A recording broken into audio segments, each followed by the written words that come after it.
வருங்கால அரசு அதிகாரிகள் அனைவருக்கும் மிகப்பெரிய வணக்கங்கள். நான் தான் உங்களோட எஸ்பி வேலன். இந்த விட நம்ம எக்ஸாம்ல கண்டிப்பா ஒரு கொஸ்டின் வரும் அப்படின்னு இருக்கக்கூடிய ஜஸ்டிஸ் பார்ட்டியோட அச்சீவ்மெண்ட் சாதனைகளை பத்தி தான் நம்ம பார்க்க போறோம். வாங்க பார்க்கலாம்.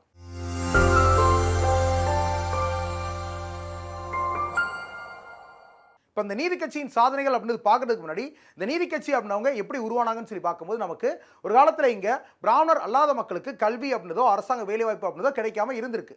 அப்போ இவங்களுக்கும் அரசாங்க வேலைவாய்ப்பு அப்படின்றது கல்வி அப்படின்றது கிடைச்சி இங்கே இருக்கக்கூடிய அனைத்து சமுதாய மக்களும் வாழ்க்கையில் பொருளாதாரத்தில் மேன்மை அடையணும் அப்படின்றதுக்காக நீதி கட்சி அப்படின்னவங்க இங்கே நிறைய சட்டங்கள் அப்படின்றத உருவாக்குனாங்க. அப்படி இருக்கும்போது இந்த நீதி கட்சிக்கான தோற்றம் அப்படின்றது நமக்கு 1909 முதல்ல மெட்ராஸ் நான் பிராமின் அசோசியேஷன் அப்படின்றது உருவாக்கப்பட்டுச்சு. அதன் பிறகு அது மெட்ராஸ் யுனைடெட் லீக் அப்படின்னு மாற்றப்பட்டுச்சு. அப்புறம் நமக்கு மெட்ராஸ் திராவிடியன் அசோசியேஷன், அதுக்கப்புறம் நமக்கு சவுத் இந்தியன் லிபரல் ஃபெடரேஷன், தென்னிந்திய நல உரிமை சங்கம் அப்படின்றது 1914 உருவாக்கப்பட்டுச்சு. அந்த சங்கம் தான் பிற்காலத்தில் 1917 ஆண்டு நமக்கு நீதி கட்சி அப்படின்னு சொல்லி மாற்றப்படுது. இந்த ஜஸ்டிஸ் பார்ட்டி அப்படின்னா ஃபர்ஸ்ட் எலெக்ஷன்ல எப்போ நிற்கிறாங்க அப்படின்னா 1920 வருஷம் நவம்பர் மாதம் நடக்கக்கூடிய எலெக்ஷன் தான் ஃபர்ஸ்ட் நிற்கிறாங்க. அந்த தேர்தலை வெற்றி அடைஞ்சு அரசாங்கமும் அமைக்கிறாங்க. யார் நமக்கு இந்த முதல் அரசாங்கத்தின் முதலமைச்சரா பொறுப்பேற்கிறார்னா சுப்ராயலு ரெட்டியார் அப்படின்றவர் நமக்கு முதலமைச்சரா பொறுப்பேற்கிறார். இப்படி இருக்கும் பொழுது 1920 இருந்து 1937 வரைக்கும் நடந்த எலெக்ஷன்ல எல்லாமே இந்த நீதி கட்சி அப்படின்றவங்க போட்டிட்டு இருக்காங்க. கிட்டத்தட்ட 13 ஆண்டு காலம் அப்படின்றது இந்த நீதி கட்சி அப்படின்றவங்க ஆட்சி கட்டில இருந்திருக்காங்க. அப்படி இருக்கும் பொழுது இவங்க செய்த சாதனைகள் அப்படின்னு சொல்லி பார்க்கும்போது நமக்கு ஃபர்ஸ்ட் நம்ம எதை சொல்லணும் அப்படின்னா அவங்க நீதி கட்சி அப்படின்றவங்க ஆட்சிக்கு வந்து 1920 1921 அந்த காலகட்டத்தில் ஃப்ரீ அண்ட் கம்பல்சரி எஜுகேஷன் அப்படின்றது நமக்கு வந்து கொடுக்கப்பட்டுச்சு. யாருக்கு அப்படின்னா இங்க இருக்கக்கூடிய அனைத்து மக்களுக்கும், அதாவது அவர் நான் பிராமினா இருக்கலாம் இல்ல பெண்களா இருக்கலாம், இந்த மாதிரி அனைத்து சமுதாயத்தில் இருக்கக்கூடிய மக்கள் அனைவருக்குமே இலவச மற்றும் கட்டாய கல்வி அப்படின்றது ஊக்குவிக்கப்பட்டுச்சு.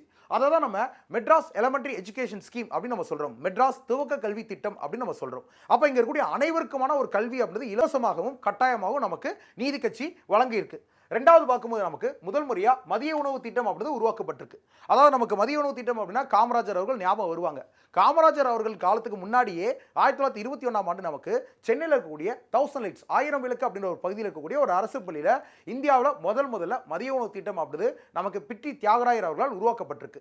அப்போ இந்த மதிய உணவு திட்டம் அப்படிது பிற்காலத்தில் நிதியின் காரணமாக கைவிடப்பட்டிருக்கு. அதை பிற்காலத்தில் காமராஜர் அவர்கள் பெருசாக விரிவடைய வைக்கிறாங்க. ஸோ இந்த மதிய உணவு திட்டம் அப்படிது நீதி கட்சியோட ஒரு மிகப்பெரும் சாதனையாக இருக்கு. ஃபர்ஸ்ட் அவங்க தான் செயல்படுத்தியிருக்காங்க. அப்போ நூன் மீல் ஸ்கீம் அப்படிது இந்தியாவிலே ஃபர்ஸ்ட் நம்ம மெட்ராஸ் ப்ராவின்ஸில் தான் உருவாக்கப்பட்டிருக்கு. நீதி கட்சியின் முக்கிய சாதனையாகவும் இருக்கு. அடுத்து நமக்கு பார்க்கும்போது ரொம்ப முக்கியமா அரசியலில் பெண்களுக்கு உரிமை அப்படின்றது வழங்கப்பட்டுச்சு. அதாவது ஒரு காலத்தில் பெண்கள் அப்படின்னா அரசியலில் வந்து பங்கேற்க கூடாது, வாக்கு செலுத்தக்கூடாது அப்படின்ற மாதிரி தடைகள் அப்படின்றதெல்லாம் இருந்துச்சு. அந்த தடைகள் அப்படின்றத உடைச்சி 1921 ஆண்டு பெண்களுக்கு right to vote to women அப்படின்றது வழங்கப்பட்டுச்சு. அதாவது பெண்களுக்கு வாக்குரிமை அப்படின்றது இந்தியாவிலே ஃபர்ஸ்ட் நம்ம மெட்ராஸ் மாகாணத்தில் நீதி கட்சி தான் வழங்கினாங்க. எக்ஸாம்ல கேட்கக்கூடிய ஒரு ஒன் ஆஃப் தி ஒரு ரிப்பீட்டட் கொஸ்டின் அப்படின்னு இதை நமக்கு சொல்லலாம். அடுத்து நம்ம பார்க்கும்போது ரொம்ப முக்கியமா 1922 வருஷம் நமக்கு state eight to industries act அப்படின்ற ஒரு சட்டம் நமக்கு கொண்டு வரப்படுது. அதாவது தொழிற்சாலைகள் உதவி சட்டம் அப்படின்றது நமக்கு 1922 ஆண்டு நீதி கட்சியால் உருவாக்கப்படுது. இந்த தொழிற்சாலைகள் உதவி சட்டம் அப்படின்றது என்ன சொல்றாங்க அப்படின்னா இங்க இருக்கக்கூடிய மெட்ராஸ் மாகாணத்தில் தொழிற்சாலைகள் அப்படின்றது உருவாக்குறதுக்கு அரசாங்கம் எல்லா உதவியும் செய்யும். ஏன்னா தொழிற்சாலைகள் அப்படின்றத வச்சு தான் இந்த மாகாணம் அப்படின்றது உயர்வு பெறும் அப்படின்றத வச்சு தொழிற்சாலைகள் உருவாக்குவதற்கும் அதுக்கு தேவையான உதவிகள் அப்படின்றதும் அரசாங்கமே செய்யும் அப்படின்னு சொல்லிட்டு state eight to industries act அப்படின்றது 1922 வருஷம் நமக்கு உருவாக்கப்படுது.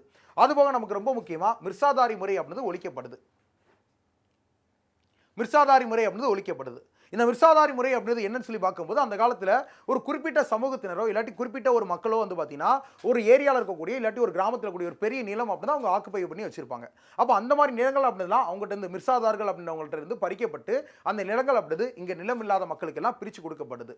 அப்போ மிர்சாதாரி முறை அப்படின்றது நீதி கட்சியின் ஆட்சி காலத்தில் ஒழிக்கப்படுது 1923 வருஷம். அடுத்து நமக்கு நெக்ஸ்ட் 1926 வருஷம் நமக்கு ஹிந்து ரிலிஜியஸ் என்டோமெண்ட் ஆக்ட் அப்படின்னு ஒரு ஆக்ட் ஒன்று வருது. அதாவது இந்து அறநிலைத்துறை சட்டம் அப்படின்னு ஒரு சட்டம் அப்படி உருவாக்கப்படுது. இந்த இந்து அறநிலைத்துறை சட்டம் அப்படி எதுக்காக உருவாக்கப்படுது அப்படின்னா அந்த காலத்தில் கிராமங்களில் இருக்கக்கூடிய சில கோயில்கள் அப்படின்றது தங்களுக்கு மட்டும் தங்கள் குடும்பத்துக்கு மட்டும் அப்படின்ற மாதிரி முடிவு பண்ணி வச்சுக்கிறாங்க. அப்போ கோவில் அப்படின்றது அனைவருக்கும் பொதுவானதாக இருக்கணும். அப்போ அது அரசாங்கம் கையெழுத்தாதான் கரெக்டாக இருக்கும் அப்படின்றதுக்காக இந்து அறநிலைத்துறை சட்டம் அப்படி 1926 ஆண்டு உருவாக்கப்பட்டு கோயில்கள் அனைத்தும் அரசுடைமையாக்கப்படுது. அனைவருக்கும் கோயில் அப்படின்றது பயன்பாட்டுக்கு நமக்கு நடைமுறைக்கு வருது. நெக்ஸ்ட் நமக்கு 1924 வருஷம் நமக்கு ரொம்ப முக்கியமா ஸ்டாஃப் செலக்ஷன் போர்டு அப்படின்னு சொல்லக்கூடிய பணியாளர் தேர்வாணையம் அப்படின்றது உருவாக்கப்படுது. இந்த ஸ்டாஃப் செலக்ஷன் போர்டு அப்படின்றது நமக்கு 1929 வருஷம் 1929ல பப்ளிக் சர்வீஸ் கமிஷனாகவும் நமக்கு மாற்றப்படுது. அடுத்து ரொம்ப முக்கியமாக பார்க்கணும் அப்படின்னா 1926 வருஷம் நமக்கு ஆந்திரா பல்கலைக்கழகம் அப்படின்றது CR ரெட்டி அவர்களால் உருவாக்கப்படுது. அதே மாதிரியே 1929 வருஷம் நமக்கு அண்ணாமலை பல்கலைக்கழகம் அப்படின்றதும் நமக்கு உருவாக்கப்படக்கூடியதாக இருக்கு. நெக்ஸ்ட் நம்ம பார்க்கும்போது இந்த நீதி கட்சியின் ஆட்சி காலத்தில் இந்த மெட்ராஸ் அப்படின்ற நகரத்தை வந்து ஒரு பெரிய இம்ப்ரூவ் பண்ணும் அப்படின்றதுக்காக நமக்கு slum clearance and housing schemes அப்படின்னு சொல்லக்கூடிய நமக்கு குடிசை மாற்று மற்றும் வீட்டு வசதி திட்டங்கள் அப்படின்றது இந்த நீதி கட்சியின் ஆட்சி காலத்தில் உருவாக்கப்படக்கூடியதாக இருக்கு. அதுவும் நமக்கு ரொம்ப முக்கியமாக சொல்லணும் அப்படின்னா இங்கே இருக்கக்கூடிய டிப்ரெஸ் கிளாஸ் பீப்புள்ஸ் ஒடுக்கப்பட்ட மக்களின் நிலைமை அப்படின்றத உயர்த்தணும் அப்படின்றதுக்காக கல்வி அப்படின்றது அந்த மக்களுக்கு ஊக்குவிக்கப்படுது. அது மட்டும் இல்லாமல் பெண்களுக்கும் கல்வி அப்படின்றத ஊக்குவிக்கிறாங்க, என்கரேஜ் பண்ணுறாங்க. அதுபோல் நமக்கு நிறைய ஹாஸ்டல்ஸ் அப்படின்றது இந்த மாதிரி ஒடுக்கப்பட்ட மக்களுக்கும் பெண்களுக்கும் நிறைய அரசாங்க விடுதிகள் அப்படின்றது இலவசமாக தங்கி படிக்கிற மாதிரி விடுதிகள் ஹாஸ்டல்ஸ் அப்படின்றது உருவாக்கப்படுது. அடுத்து நமக்கு ரொம்ப முக்கியமாக பார்க்கணும் அப்படின்னா அந்த காலத்தில் மெடிசின் சொல்லக்கூடிய மருத்துவம் மெடிக்கல் எஜுகேஷன் படிக்கணும் அப்படின்னா நமக்கு சமஸ்கிருதம் அப்படின்றது அடிப்படையான ஒரு பேசிக் எலிஜிபிலிட்டிக்கான ஒரு சப்ஜெக்டாக இருந்துச்சு. அப்போ சமஸ்கிருதம் அப்படின்றத நீக்கினா இங்கே நிறைய பேர் மெடிசன் அப்படின்றது படிக்கலாம் அப்படின்றதுக்காக சமஸ்கிருதம் அப்படின்றது பேசிக் எலிஜிபிலிட்டியாக மெடிசன் எக்ஸாமுக்கு இருந்ததை இந்த நீதி கட்சி அப்படின்றவங்க நீக்கிறாங்க. இதன் மூலியமாக நமக்கு நிறைய மருத்துவர்கள் அப்படின்றவங்க எல்லா சமூகத்திலிருந்து உருவாக ஆரம்பிக்கிறாங்க.